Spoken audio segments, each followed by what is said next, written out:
Hi, I'm Marnie Pehrson with IamJoyful.com.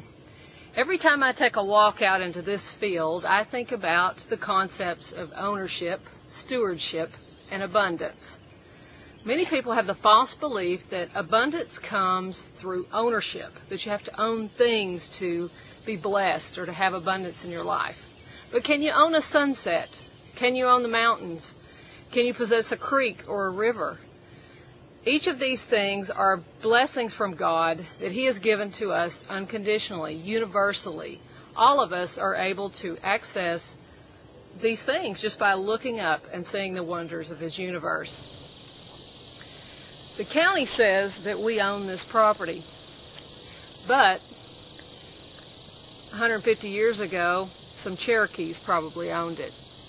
80 years from now, someone else will hold the deed to this property. It's really a stewardship more than ownership. God owns this land, and He owns the world, and He's kind enough to share it with us and to share the abundance. If you look around you in nature, everything is about abundance. Every seed that's planted grows in a multiplying kind of way. Everything expands and grows universally in abundance, and that is what we learn from nature. One thing that I've learned from ownership or stewardship is that when you are a steward over something, you reap both blessings and you have responsibilities. We're responsible to pay the taxes on this property every year. If we want it mowed, we have to see that it's done. Those things don't happen automatically. We also have blessings in ownership or stewardship in that we can plant and reap a harvest. I learned a little bit about the difference between stewardship and just the abundance that's around us when some people put some horses out here a few years ago. They were breeders of horses, and they put several horses out here. And it was just a wonderful blessing to us to be able to come out here, pet the horses, and have them to look at. They were just beautiful. But the man who owned them, he had a stewardship with these horses, and he had a responsibility to them. He had to see that they were fed and watered, and that the flies stayed out of their eyes, and that if they had babies, they were taken care of.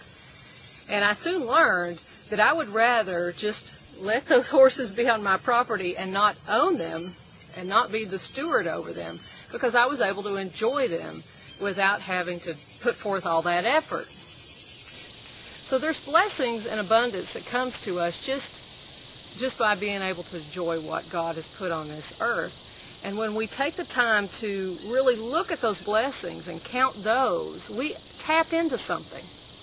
When we enjoy a sunset or a beautiful afternoon or a beautiful piece of scenery or a mountain in the distance, or when we're just grateful that we have air to breathe and a body to live in, we tap into some blessings that are hanging over our head because we draw nigh to God and He draws nigh to us, and He unlocks blessings. So my challenge to you today is to go for a walk in nature.